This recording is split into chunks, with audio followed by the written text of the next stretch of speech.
So ayun, profit agad boss, ganun lang, profit tayo. 430 ka agad, 430 pesos. Earn tayo boss. Yung 1,000 natin nadagdagan ng 870 pesos sa loob ng 5 segundo. Yo, what's up mga boss? Yan, welcome sa episode 2 ng ating expert option kung saan ituturo natin mula sa zero knowledge hanggang sa matuto talaga kayo sa trading. Yan, nandito na tayo sa episode 2 ngayon dahil dun nakaraang episode, kung naaalala nyo, ang sinabi kong tatalakayan natin para sa episode na to is yung tinatawag natin ng mga indicators. So yung indicator, napaliwanag na rin natin kung para saan yun at kung anong nagagawa nun. At dito, para maging specific tayo, ang pinaka ituturo natin na indicator is yung tinatawag natin na RSI indicator. Okay, so papakita ko sa inyo kung saan nyo makikita yon mamaya dun sa option natin. Tsaka napakaraming listahan ng mga indicator na pwede nyong matutunan, pero dito muna tayo sa pinaka basic na RSI indicator dahil naalala ko nung bago pa lang ako sa trading, hindi talaga ako gumagamit ng kahit anong indicator kasi hindi ko alam kung para saan siya. So ang dami nun, hindi ko sabi ko para saan ba itong mga to, hanggang sa nag-research at natutunan ko, nagland nga ako dito sa RSI indicator. So bakit nga ba RSI indicator yung pinakaunang tuturo natin sa inyo? Dahil para sa akin talaga hanggang ngayon sa natutunan ako, RSI indicator pa rin yung pinakasubok at pinaka-classic tsaka madaling matutunan at effective. Okay, so kahit pupunta kayo ng Telegram natin, i-check nyo dun yung mga ina-upload ko. Ang ginagamit ko pa rin talaga itong RSI indicator. Solid to. Hindi ko naman sinasabi na effective siya 100%. Pero most of the time kasi, yung RSI indicator talaga yung nagbibigay sa akin ng mga malaking profit.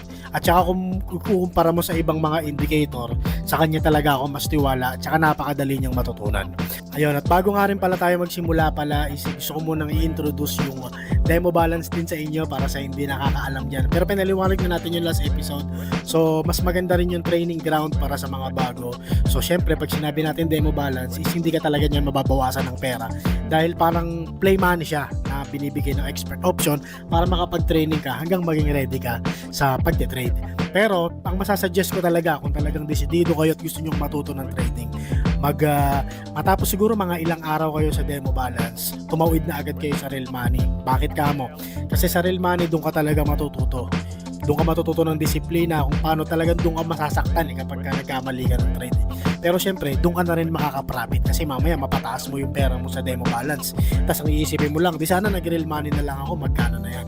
So same lang din naman yan kahit i-double check nyo. Gusto nyo mag-open kayo ng dalawang cellphone na mayroong expert option na bukas, ikumpara nyo siya, ilipat nyo yung isa ng demo balance, yung isa real money, makikita nyo pareho pa rin yan. Kahit magsabay kayo ng trade doon, ganun at ganun lang yan. So ayan, so start na agad tayo. Ito, papaliwanag na natin nga pala kung paano yung RSI indicator at ito. Yo mga boss, ayan, kita nyo naglagay tayo ng screen dito sa ating gilid. Ayan, kita nyo pareho yan. Okay, naka-live yan ha, goods yan. So ayan, nakabukas ni RSI indicator dito, pero sige, i-off ko muna para makita nyo ulit kung paano bubuksan. Para kahit back to zero makita nyo. So ayan, so nakikita nyo ngayon this default. Wala siyang kahit na anong bukas na indicator. So isa lang siyang default na graph. Okay, so papakita ko rin muna sa inyo asset list natin. Nasan dito tayo sa Smarty. Okay, so ayan, Smarty. Deal duration natin is 5 seconds lang. Investment natin is 1,000 pesos. Babaan muna natin. Okay, mag-ano muna tayo, 300 pesos. Okay, so naka 300 pesos tayo, real money and hindi yan na demo balance ha. Okay, so bubuksan natin yung RSI indicator, ganito lang siya i-navigate, tignan nyo. Dito sa may lower left na to, yung pangalawa, click mo lang yan. Tapos yung pangalawa, yan, pinakababa RSI indicator, nakita nyo naman dyan siguro dyan sa gilid na nilagay natin. Yan. Tapos kahit hindi mo na baguhin yung mga yan, yung color level nya, 70-30, wag mo na baguhin, okay na yan, confirm mo lang. So yan, nakikita nyo yung gumagalaw sa gitna na yan na blue. Same lang siya ng violet na line na nakikita nyo dyan sa RSI indicator. Okay, so iisa lang silang dalawa.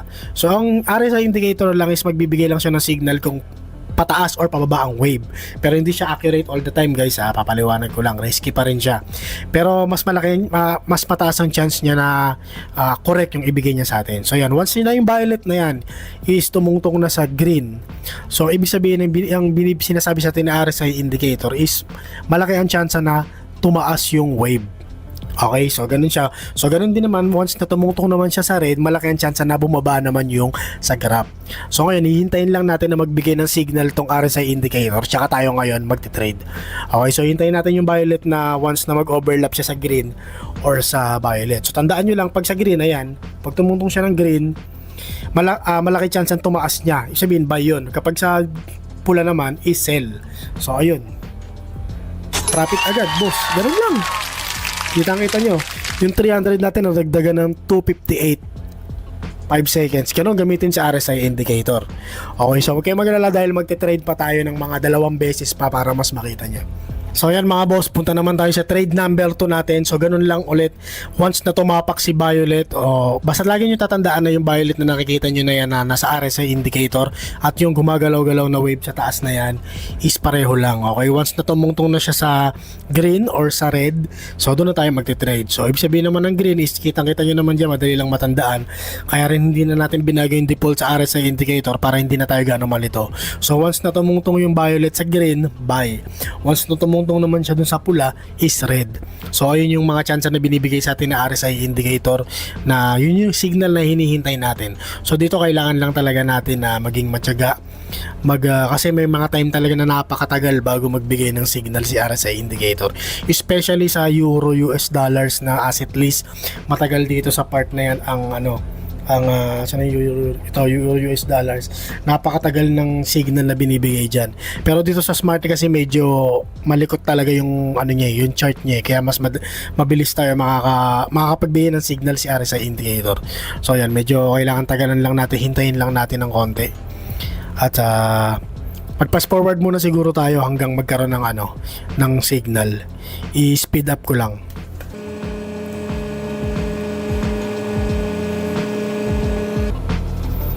Ayun, so nagbay tayo sa part na yun, nakita natin na tumungtong siya ng konti doon sa green. Profit tayo.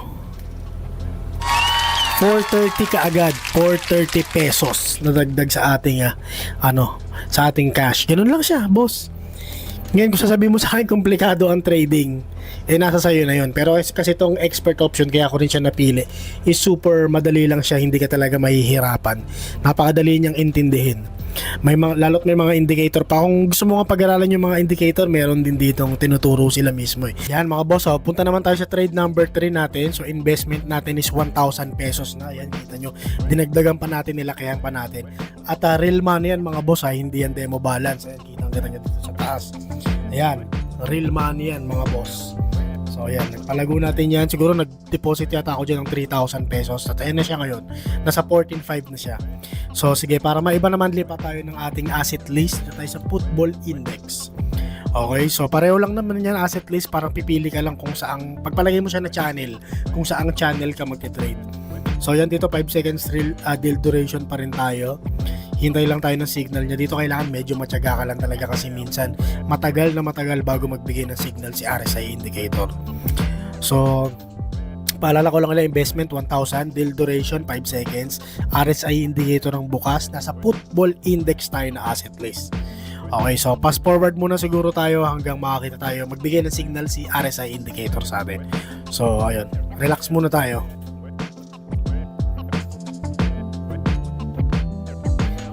Ayun, nag-sell tayo sa part na yun, boss. Kita nyo, tumungtong siya ng konting-konti kanina.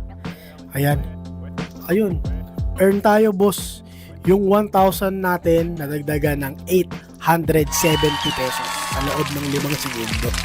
So, 3 trade yun, sunod-sunod mga boss. So, pinakita ko na lumipat pa tayo ng asset list. So, ganun gamitin. Sana naiintindihan nyo yung RSI indicator natin. Napakadali lang nun. Basic na basic yan. Kahit hindi ka marunong talaga sa trade, magigets mo yan. Ayan, mga boss. At maliban naman sa RSI indicator, kung gusto nyo matutunan nyo ibang bagay, kung di nyo na mahintay yung episode 3 na gagawin natin, pwede naman, punta lang kayo dito sa offer lip na yun na pinindot ko, nakita nyo. Click nyo yung education. Ayan, ang dami yung pwedeng matutunan dyan, boss. Kailangan nyo lang magbasa talaga. So sa advanced trading strategy tayo, ayan yung mga strategy na pwede nyong pag-aralan. Yung martingale strategy, naturo ko na rin yan dati sa Telegram ko. Nandun yun, kung gusto nyo magpunta sa Telegram natin, papakita ko rin sa inyo kung paano. Candlestick yan, papalitan mo lang yung chart niya. Kung masanay ka sa candlestick or galing ka sa ibang trading platform, talagang candlestick ang ginagamit doon. Pwede mo rin naman siya ibalik dito. Yan, yung mga mastering method strategy, B-bounce strategy na yan, marami yan. Ayan, para sa mga willing na mag-start at gusto nang magsimula sa trading, magamit yung mga tinuro natin ngayon, huwag niyong kakalimutan na meron tayong 100% bonus gamit ang promo code natin. So secret lang to pero share natin sa inyo. Gamitin nyo lang yung promo code natin na PitsilogX, and lalagay ko rin dyan somewhere sa screen. Kopyahin nyo na lang at napakadali lang yan. Maglalagay din, urong ako dito, yan. Maglalagay din ako ng video dyan kung paano nyo paano gamitin yung promo code na binanggit natin ngayon. Okay, so lagi nyo rin tatandaan na ang pagtitrade hindi naman yung tungkol sa gusto mong manalo ng manalo eh. Kailangan talaga may time ka dyan na matatalo ka talaga kasi parte yan ng trade. Kasi kung lahat tayo dyan mananalo ng mananalo, lahat na lang tayo magiging trader na, di ba? So para to sa mga masasala talaga na siyempre matatalo ka pero kailangan mong paulit-ulit na mag-trade talaga hanggang makuha mo yung momentum, masanay ka, ma-master mo yung mga indicator, strategy. At saka huwag kayo mag-alala dahil nandito naman kami at ako willing naman akong ituro yung mga natutunan ko sa loob ng ilang taon dito sa Expert Option.